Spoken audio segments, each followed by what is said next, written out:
அஸ்ஸலாமு அலைக்கும் வரஹ்மத்துல்லாஹி வபரகாத்து. இன்று G7 மாநாட்டுக்காக ஜெனீவா சென்றுள்ள அமெரிக்க அதிபர் டொனால்ட் ட்ரம்ப் பல முக்கிய விடயங்களை பேசி வருகிறார் ஊடகங்களுடனான நேர்காணலின் போது. அந்த முக்கிய விடயங்களில் இன்று தற்போது நடைபெற்று சற்று ஓய்ந்திருக்கின்றனர். ஈரான், அமெரிக்கா, இஸ்ரேலுக்கு இடையிலான யுத்தத்தில் யார் வென்றார்கள், யார் தோற்றார்கள் என்பதற்கான சில விடைகளையும் அமெரிக்க அதிபர் விட்டு சென்றுள்ளார். இன்று அவ்வாறு பேசியுள்ள அங்கு ஊடகங்களுடன் பேசியிருக்கின்ற அமெரிக்க அதிபர் டொனால்ட் ட்ரம்ப் இப்படி சொல்கிறார்: Obama sold out Israel for Iran என்ற வார்த்தையை பயன்படுத்தி Barack Hussein Obama sold out Israel for Iran. He went to Iran. He sold them out. How anybody can vote for this guy or the party, the Democrats I call them because they're dumb. They're dumb people. பயன்படுத்துகிறார். இதன் மூலம் அவர் சொல்ல வருகின்றது என்ன என்பதை தெளிவாக விளங்குகின்ற பொழுது, ஈரான் இந்த யுத்தத்திலே ஒரு மாபெரும் சக்தியை வெளிப்படுத்தியுள்ளதை எம்மால் அறிந்து கொள்ள முடியும். ஈரானிடம் இஸ்ரேலை விட்டுவிட்டார் என்பதன் மூலம் இனி இஸ்ரேல் ஒரு மிகப்பெரிய ஆபத்திலே எப்போதோ மாட்டிவிட்டது, இப்போதல்ல. அப்படியானால் இப்பொழுதும் மிகப்பெரிய ஒரு ஆபத்தில் இருப்பதை அவர் தெளிவாக ஏற்றுக்கொள்கிறார்.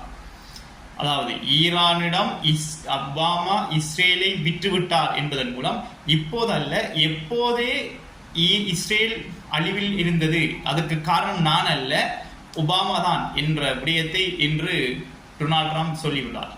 இந்த விடயமானது ஈரான் எந்த அளவு அழிவில் விளிம்பில் இருக்கிறது, எந்த அளவு இந்த யுத்தத்தின் மூலம் ஒரு பாதாளத்திற்கு சென்றிருக்கின்றது, ஈரான் எந்த அளவு வளர்ச்சி அடைந்திருக்கிறது, ஈரான் இந்த சர்வதேச அரங்கிலே ஒரு மோத முடியாத சக்தியாக உருவெடுத்துள்ளது என்பதையெல்லாம் இந்த விடயம் தெளிவாக சுட்டிக்காட்டுகிறது. ஒபாமா ஈரானுடன் 2015 ஆண்டு ஒரு ஒப்பந்தத்தை செய்கிறார், நியூக்ளியர் டீல்.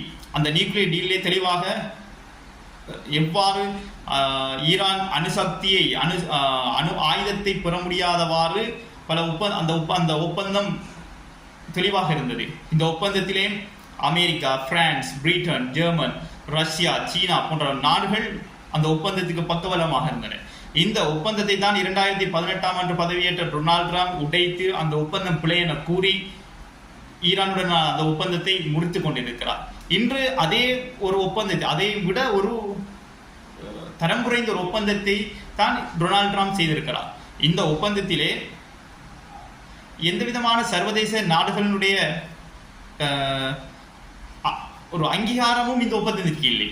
அன்று ஒபாமா செய்த அந்த ஒப்பந்தத்திலே அமெரிக்கா இருந்தது, பிரான்ஸ் இருந்தது, பிரிட்டன் இருந்தது, ஜெர்மனி இருந்தது, சீனா இருந்தது, ரஷ்யா இருந்தது. எனவே இது மிகப்பெரிய ஒரு பலம், உலக நாடுகள் என்று சொல்லலாம். இந்த நாடுகள் அவ்வளவும் ஒரு உலக நாடுகளுடைய முக்கிய தலைகள்.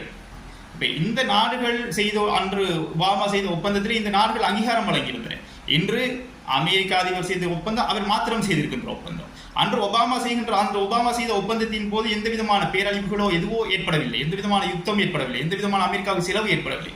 ஆனால் இன்று பல பில்லியன்களை இழந்து இந்த ஒப்பந்தத்தை செய்திருக்கிறது. அதாவது இங்கே நான் சொல்ல வருகின்ற விடயம் என்னவென்றால், ஒபாமாவை விட மிக தாழ்ந்த ஒரு ஒப்பந்தத்தை டொனால்ட் ட்ரம்ப் ஈரானுடன் செய்திருக்கிறார். அது ஒப்பந்தம் அல்ல, பிச்சை வேண்டாம் நாயைப்பிடி என்று சொல்வார்கள். அதே போன்று எப்படியாவது இந்த யுத்தத்தை நிறுத்தி தனது படைகளை விலத்தி இந்த யுத்தத்தை முடித்துவிட வேண்டும் என்ற அந்த நோக்கில் மாத்திரம்தான் இந்த ஒப்பந்தம் வரையப்பட்டிருக்கின்றது. Obama sold out Israel for Iran என்று சொல்வதன் மூலம் ஈரானுடைய பலம் மிக தெளிவாக அப்பட்டமாக வெளிப்படுகிறது. அதே போல இஸ்ரேல் மிகப்பெரிய அழிவில் இருப்பதையும் இந்த கருத்து எமக்கு தெளிவாக சுட்டிக்காட்டுகிறது.